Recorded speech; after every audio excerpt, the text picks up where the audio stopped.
Friends, कैसे हैं आप लोग। आज हम लोग पढ़ेंगे MAHN यानी master of arts in Hindu studies, जिसमें आज पढ़ेंगे MHN 005 के खंड 1 में इकाई 1 धर्म की व्युत्पत्ति, परिभाषा और अवधारणा, जिसमें आज आपके लिए लेकर आए हैं धर्म की परिभाषाएं, जिसमें आज हम महाभारत में धर्म के बारे में पढ़ेंगे।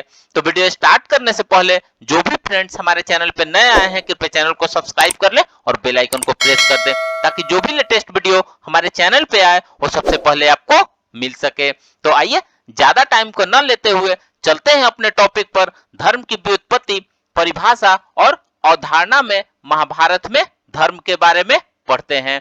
तो आइए वीडियो को स्टार्ट करते हैं। महाभारत में वन पर्व और शांति पर्व में धर्म में अवधारणा का विशेष विवेचन हुआ है। धर्म के संबंध में वन पर्व में युधिष्ठिर और द्रौपदी का संवाद इस प्रकार है। द्रौपदी कहती है, तुम धर्म ही धर्म के लिए बैठे हो और यहाँ जंगल में कष्ट भोग रहे हो। उधर अधर्मी कौरव आनंद पूर्वक हस्तिनापुर में राज्य भोग कर रहे हैं।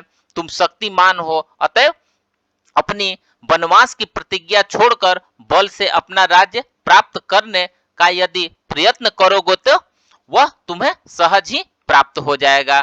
जिस धर्म से दुख उत्पन्न होता है उसे धर्म कैसे कहें। दुर्योधन के समान दुष्टों को ऐश्वर्य देना और तुम्हारे समान धर्मनिष्ठ को विपत्ति में डालना, इस दुष्कर्म से सचमुच ही परमेश्वर निर्दय जान पड़ता है। इस प्रश्न का उत्तर युधिष्ठिर ने दिया वह उल्लेखनीय है। उन्होंने कहा कि हे सुंदरी, मैं जो धर्म का आचरण करता हूँ सो धर्म फल पर अर्थात उससे होने वाली सुख की प्राप्ति पर ध्यान देकर नहीं करता, किंतु इस दृढ़ निश्चय के साथ करता हूँ कि धर्म चूंकि धर्म है इसलिए सेवन करने योग्य है। जो मनुष्य धर्म को एक व्यापार समझता है वह हीन है। महाभारत में धर्म के विभिन्न स्वरूप वर्णित है। इसमें राजधर्म, प्रजा धर्म, जाति धर्म, कुल धर्म, वर्णाश्रम, दान धर्म, आपद धर्म, मोक्ष धर्म, स्त्री धर्म आदि का वर्णन है। महाभारत में धर्म की मानव मात्र के पूर्ण एवं स्वांगीण उत्कर्ष का साधन बताया गया है। इसलिए धर्म का एक सापेक्ष स्वरूप इसमें प्रतिभाषित होता है। सम्यक धर्म वही है जो युग सत्य के अनुकूल एवं उत्कृष्ट कार्य है। इसलिए महाभारत में धर्म का स्वरूप गत्यात्मक है। इसलिए महाभारत में शांति पर्व में यह कहा गया है कि पहले न कोई राज्य था, न राजा, न दंड और न ही कोई दंड देने वाला। प्रजा धर्म के द्वारा ही एक दूसरे की रक्षा करती थी। तात्पर्य जीवन का संरक्षण, विकास और विस्तार धर्म पर ही निर्भर था। लेकिन यह धर्म कोई संप्रदायगत आचरिक धर्म नहीं, वरन आचार निर्धारक धर्म था। उपरोक्त धर्मनेव प्रजा सर्वा का तात्पर्य संपूर्ण ब्रह्ममय सृष्टि से है, क्योंकि शांति पर्व में ही कहा गया है कि पहले वर्णों में कोई अंतर नहीं था, एक ही सृष्टा से उत्पन्न होने के कारण सारा जगत ब्राह्मण ही था। पीछे विभिन्न कर्मों के कारण उसमें वर्णभेद हो गया। हे भारत, सब मनुष्य धर्म के द्वारा परस्पर पालित और पोषित होते थे। कुछ समय बाद सब लोग पारस्परिक संरक्षण के कार्य में घोर कष्ट का अनुभव करने लगे। फिर उन सब पर मोह छा गया। सत्य पुरुषों में सदा सत्य रूप का पालन हुआ है। सत्य ही सनातन धर्म है। सत्य को ही सदा सिर झुकाना चाहिए, क्योंकि सत्य ही जीव की परम गति है।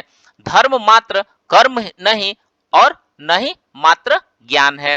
धर्म में मन की धात्री को ज्ञानमय कर्म और कर्म संपुट ज्ञान की दृष्टि शक्ति होती है। अर्थात ज्ञान न होने से मनुष्य को संकट काल में उससे बचने के लिए कोई योग्य उपाय नहीं सूझता, परंतु ज्ञान से वह उपाय ज्ञात हो जाता है। उचित उपाय ही ऐश्वर्य की वृद्धि करने का श्रेष्ठ साधन है। ये अब नेक्स्ट देखते हैं सत्य के लक्षण। सत्य समता, दम, मत्सरता का भाव, क्षमा, लज्जा, तितिक्षा यानी सहनशीलता, अनुसूया, त्याग, परमात्मा का ध्यान, आर्यता यानी श्रेष्ठ आचरण, निरंतर स्थित रहने वाली धृति यानी धैर्य तथा अहिंसा, ये 13 लक्षण सत्य के ही स्वरूप है। इन सत्य रूपों की प्राप्ति हो सकती है। सत्य की प्राप्ति नित्य एक रस अविनाशी होने से ही सत्य का लक्षण है। समस्त धर्मों के अनुकूल कर्तव्य पालन रूप योग के द्वारा भी इस सत्य की प्राप्ति होती है। जैसे कि कहा गया है कि धर्म अधर्म के लक्षण के बारे में कहा गया है कि सबके साथ प्रेम पूर्वक बर्ताव करने से जो कुछ प्राप्त होता है वह धर्म है तथा जो इसके विपरीत है वह अधर्म है। विधाता ने पूर्व काल में जिस उत्तम आचरण का विधान किया है वह विश्व कल्याण की भावना से युक्त है और उससे धर्म एवं अर्थ के सूक्ष्म स्वरूप का ज्ञान होता है। महाभारत के शांति पर्व में युधिष्ठिर ने मात्र सदाचार को ही धर्म के लक्षण होने पर संदेह व्यक्त किया है, अर्थात आपके कथनानुसार सत्पुरुषों का आचरण धर्म माना गया है जिसमें धर्माचरण लक्षित होता है, वे ही सत्पुरुष हैं। ऐसी दशा को अन्योन्याश्रय दोष पड़ने के कारण साध्य एवं असाध्य का विवेक कैसे हो सकता है। ऐसी दशा में सदाचार धर्म का लक्षण नहीं हो सकता। महर्षियों ने अपने अपने बीजान्वित ज्ञान के आधार पर धर्म की एक ही नहीं अनेक विधियां बताई है, परंतु उन सब का आधार सम दम यानी मन और इंद्रियों का संयम ही है।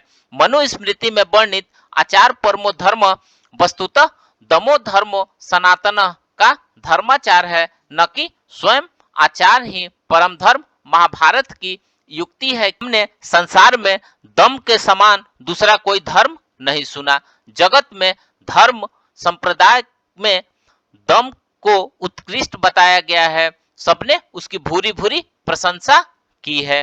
प्राणियों के अभ्युदय और परमोत्कर्ष रूप में निश्रेयस ही की सिद्धि के लिए ही धर्म का प्रवचन किया गया है। अतः जो इस उद्देश्य से युक्त हो अर्थात जिससे अभ्युदय और निश्रेयस सिद्ध होते हो वही धर्म है, ऐसा शास्त्रज्ञों का कथन है।